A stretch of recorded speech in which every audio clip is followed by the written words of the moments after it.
madness. This is Sparta! I still remember vividly the first time I watched 300 a long, long time ago in a small movie theatre right next to a military barracks. And then the film began. Zack Snyder's signature golden hue washed over the screen, and Leonidas stepped out with a stance that looked carved from stone. The entire room fell silent. Every swing of a sword, every battle cry echoed as if I were standing in the middle of the battlefield at Thermopylae. But what I didn't know that night was that to create that feeling of immortal warriors, the cast had paid for it in blood, in tears, and in fears they had never dared to speak aloud. A film boycotted around the world, accused of distorting history, condemned by foreign governments, to the point that actors had to hire security because of death threats. A film where the lead actor nearly went blind and believed that the entire crew could have actually died. And even an actress who revealed she had once been threatened by a powerful figure who tried to sabotage her career, rejected by a casting director on the spot simply because she refused to perform for their amusement. 300 is a legend on screen.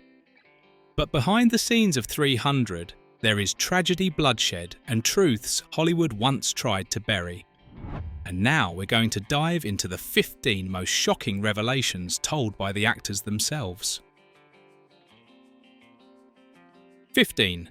Gerard Butler reveals, "I was genuinely injured, nearly lost my vision but kept filming anyway." Even though almost 20 years have passed, I still remember the breath-tightening feeling as Leonidas charged into battle, the red-gold light washing over his dust-covered body, the sound of swords striking shields like thunder. Back then, viewers didn't think about CGI or special effects. All they knew was that Butler appeared on screen like a real warrior, so powerful it felt impossible. And because it looked too real, no one imagined what was happening behind the scenes. Not long after the cast began revealing that Butler didn't just act those scenes, he lived through very real injuries. During one fight sequence, sand and debris blasted directly into his eye, forcing him to stop filming for several days, with the risk of temporary vision loss. On top of that, the endless training sessions tore his muscles, bruised his shoulders, and on some days, he couldn't even lift the shield far heavier than it appeared on film. But Butler simply said, "I had to be worthy of being a Spartan." Zack Snyder confirmed it. Gerard fought for real. That wasn't acting. Some crew members recalled mornings when he walked onto set with red, aching eyes, yet insisted on finishing the scene. Others said Butler rarely complained, he stayed focused on maintaining the warrior spirit he believed Leonidas had to embody. And that was only Butler's story. Because right after that injury-filled behind-the-scenes ordeal came another revelation from a co-star. A story not about weapons or dust, but about the darkest corners of Hollywood. 14. Lena Headey reveals, "I refused to play along and my entire career nearly vanished." Do you remember Queen Gorgo standing before the Spartan council? Eyes unblinking posture, forged from steel, ready to pay any price for what she believed in? Ironically, in real life, Lena Headey once stood before a different kind of council in closed Hollywood rooms where the weapons weren't swords, but the power of people who could dictate a young actress's future with a single sentence. While working with Harvey Weinstein, Lena recalled that he crossed a professional boundary. When she refused quietly without shouting, simply stepping back to keep her distance, the atmosphere in the room changed instantly. Weinstein went silent for a few seconds, then said a line she described as dropping like a lock snapping shut in front of me. "Don't ever embarrass me again." No yelling, no overt threat, but heavy enough that any young actress of that era understood exactly what it meant. After that, the big opportunities that had previously been hinted at suddenly evaporated. Promising scripts never returned. Meetings that had been scheduled simply never happened. Headey said she could feel a very real invisible force pushing her away from major projects. It didn't stop there. During another audition, the casting director suggested a line she would never forget. "You should make this audition a little more fun." Lena smiled, declined, and was immediately removed from the shortlist without explanation. Years later, she would describe that entire period as a fog surrounding her career. She was still working, still showing up on screen, but always felt slowed down by forces that had nothing to do with her talent or work ethic. But Lena's turmoil was only one part of the storm surrounding 300. Because once the film hit theatres, the entire cast suddenly faced backlash on a global scale. 13.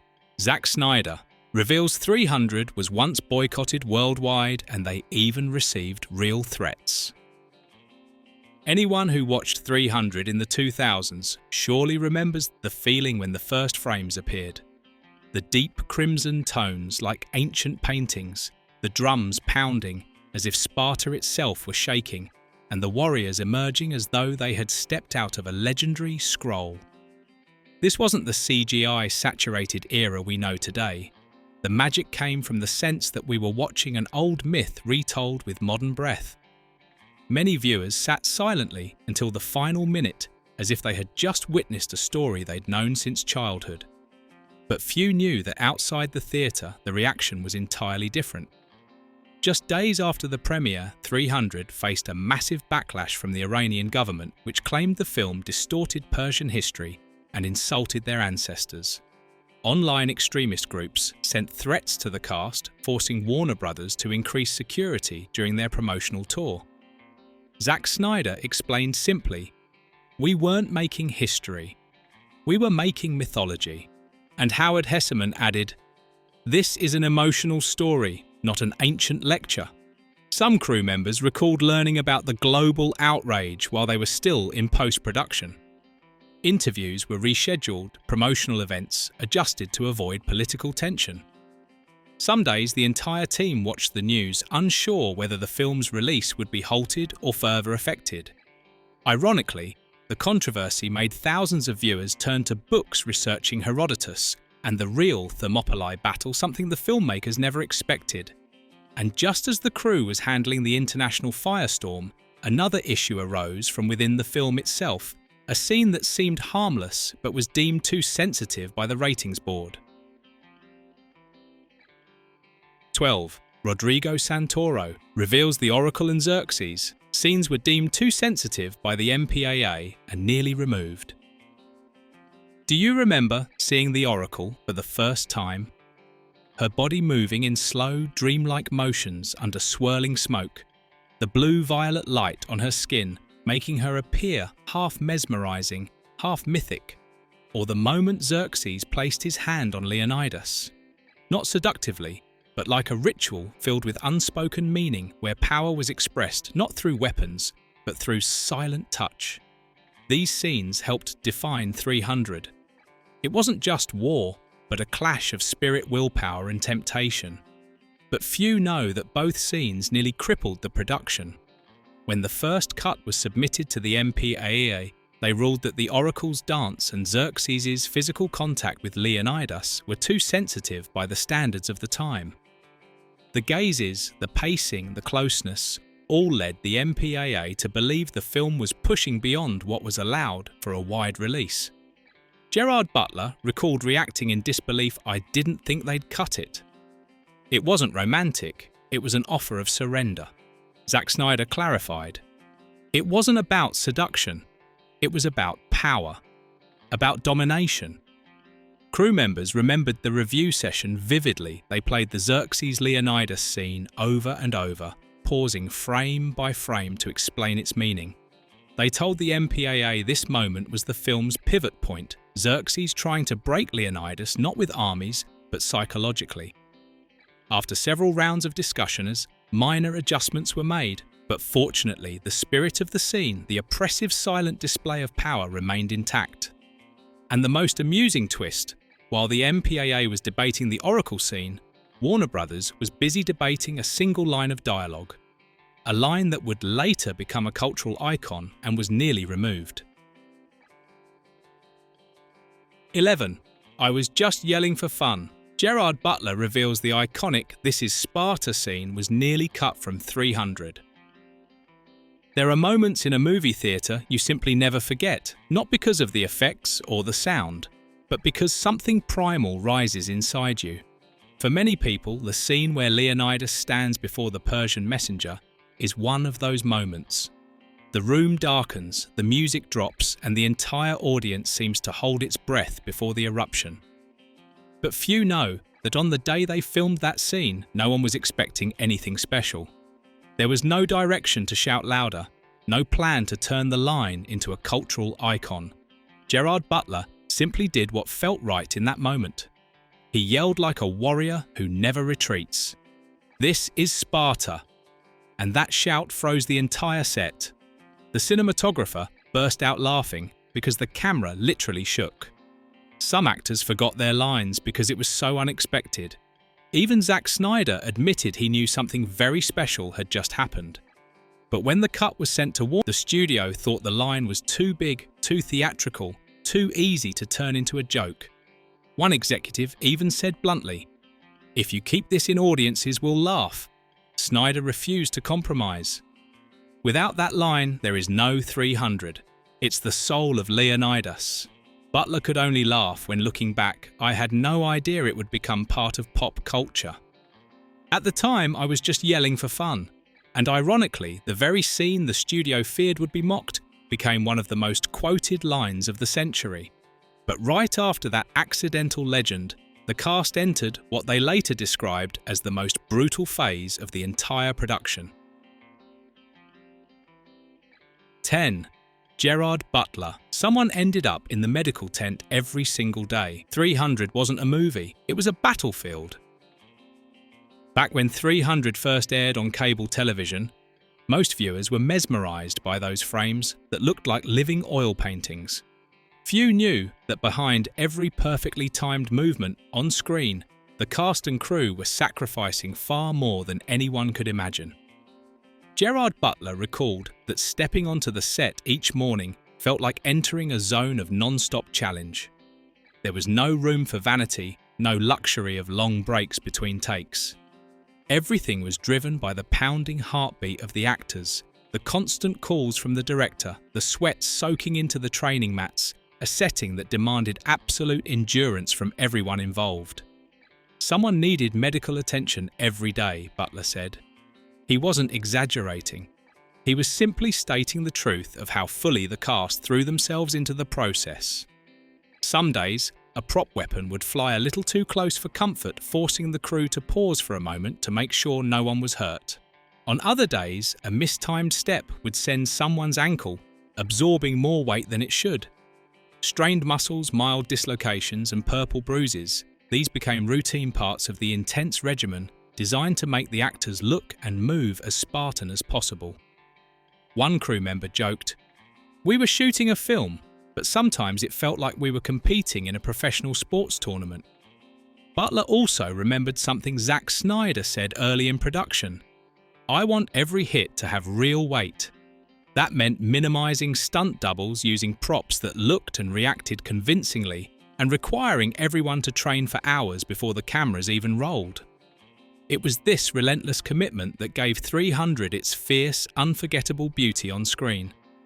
But behind those breathtaking scenes were evenings when the cast walked back to their rooms with exhausted bodies but a deep sense of pride.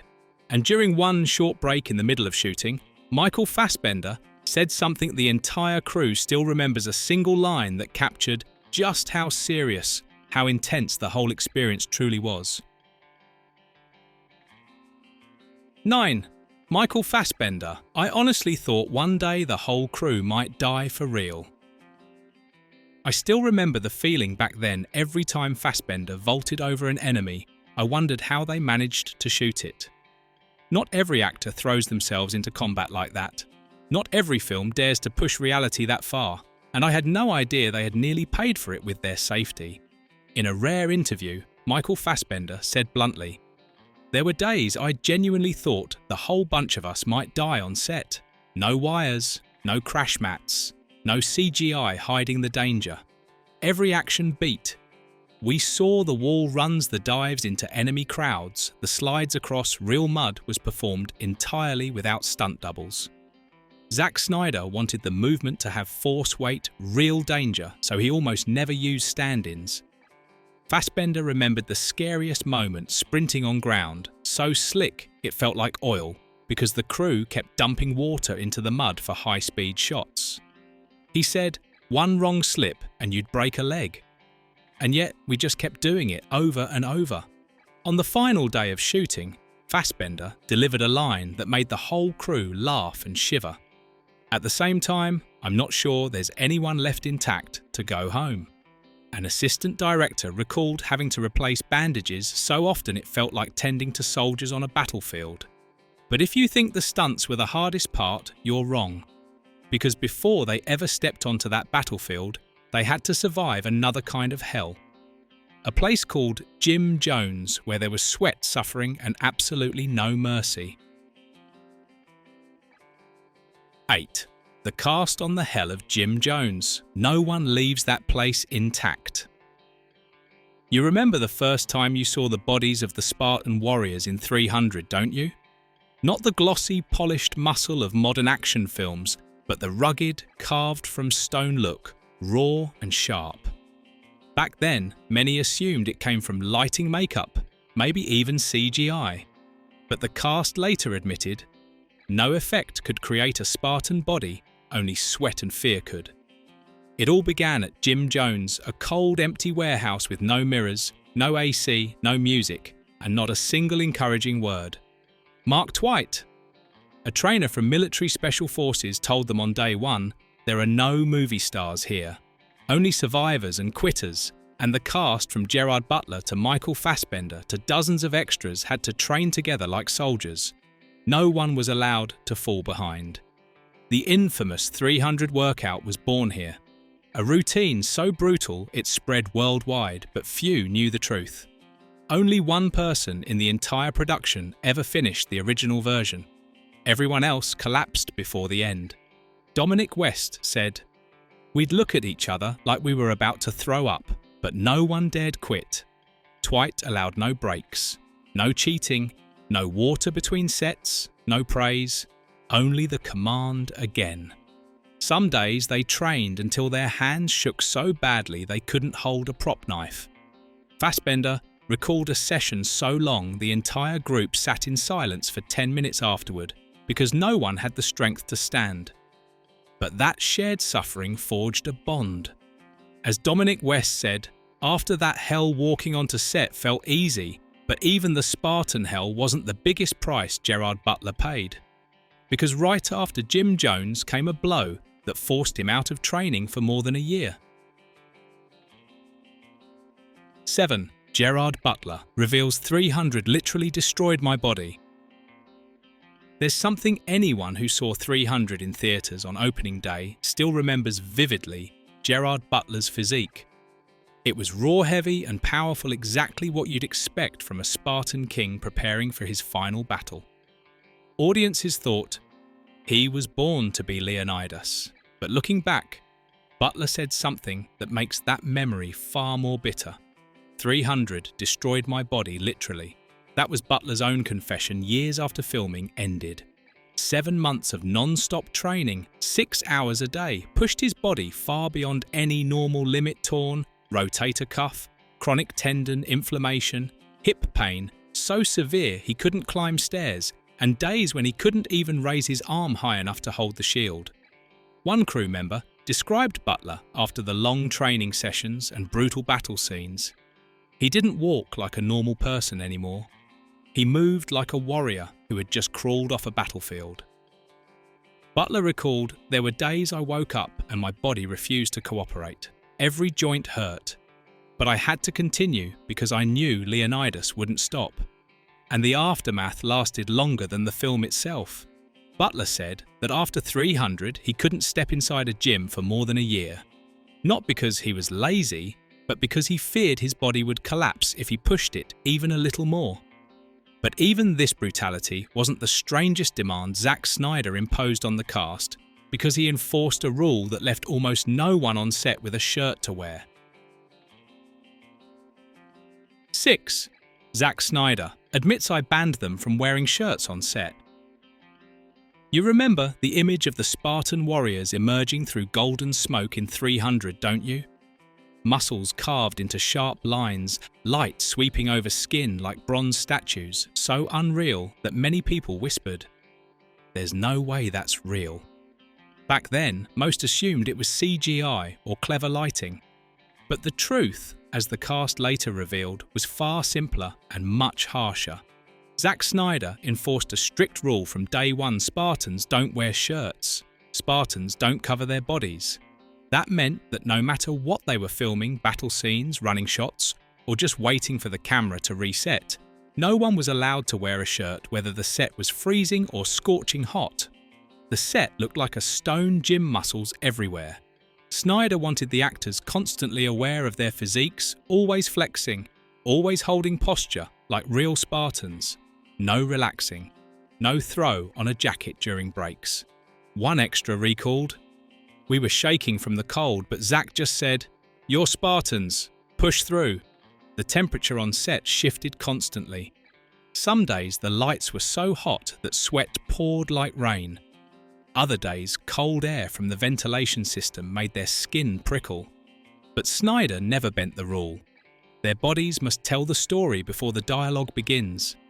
And that's what created one of the most iconic visual identities of the 2000s warriors, who truly looked sculpted from stone.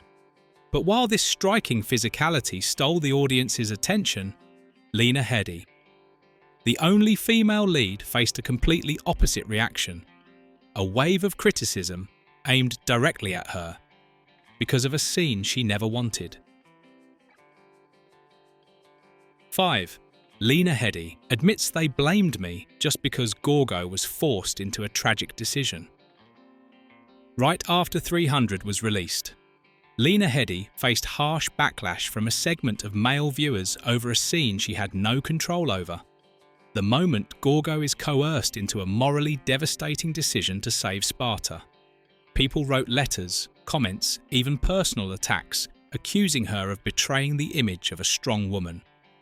All Lena could say was, "They confused the actress with the character. I was just doing my job." Gerard Butler defended her immediately.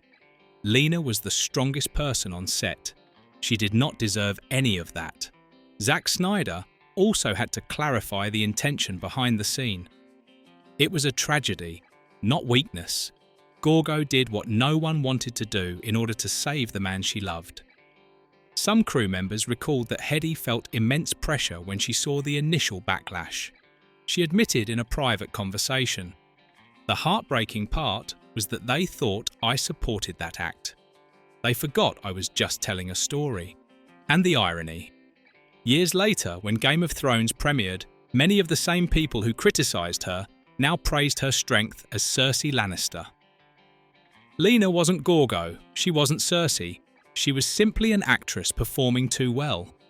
While Lena battled psychological pressure, Gerard Butler was fighting something else entirely his own mind as he tried to inhabit a man who knew he was marching into his final battle. 4. Gerard Butler reveals, "I had to meditate to disappear from myself and become Leonidas." In interviews after the film's release, Butler revealed that he used meditation to transform into Leonidas. Not the modern relaxing kind, but a method to step out of Gerard to enter the mind of someone fully aware he was heading to his last stand. He said, "I had to feel like I was already dead. Only the mission remained." And this wasn't just something seen on camera. Colleagues said there were days he arrived on set in such an intense state that they remarked, "That isn't Gerard today. That's Leonidas." His co-stars confirmed it. Some mornings he appeared in complete silence with a gaze entirely different from his usual friendly self. Gone was the humorous open. Gerard replaced by a man carrying the weight of an entire nation on his shoulders. One crew member recalled, "He looked at me once and I got chills. That wasn't Gerard." Zack Snyder remembered it well. "I wanted Leonidas to have real inner depth. Gerard went far beyond what I expected."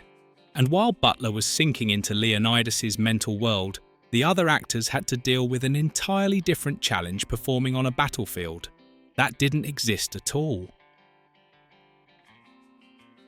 3. David Wenham reveals, I was stabbing into thin air. 90% of the battlefield in 300 didn't exist. Wenham admitted that almost the entire battlefield of Thermopylae was created with CGI. No blood, no enemies, no corpses, no warriors clashing around him. He said plainly, I was stabbing into thin air. Everything was in my imagination. Thrusting a sword at someone who wasn't there. Jumping to dodge a spear. That didn't exist. Retreating from an attack. With no actor in front of him. Many people think real combat is the hardest part. But Wenham insists the opposite. Acting against nothing is harder than any real action scene I've ever done. An assistant director remembered that almost every instruction during battle scenes sounded like, look to your right, there will be 50 Persians there. Stab the ground, we'll add bodies later. Raise your sword, the light will be placed here. Wenham recalled, we had to believe in things no one could see. If we didn't believe it, the scene would die instantly. The actors were forced to rely entirely on their imagination, like performing theatre on an empty stage, except every scene demanded life or death intensity. But while the battlefield was fake, the heat exhaustion and environment they endured were entirely real. And those pushed the entire cast to their limits inside a Sparta no one expected. 2. The cast reveals, Sparta was actually just a warehouse heated to 40 degrees. On screen, everything looked mythically beautiful. Golden light over warrior bodies, smoke drifting through the air, and each step of Leonidas echoing as if on sacred ground. But few people know that the Spartan empire the audience saw was no larger than a warehouse in Montreal. 90% of the film was shot inside a sealed studio unbearably hot with lights so strong that everyone's skin turned red within minutes.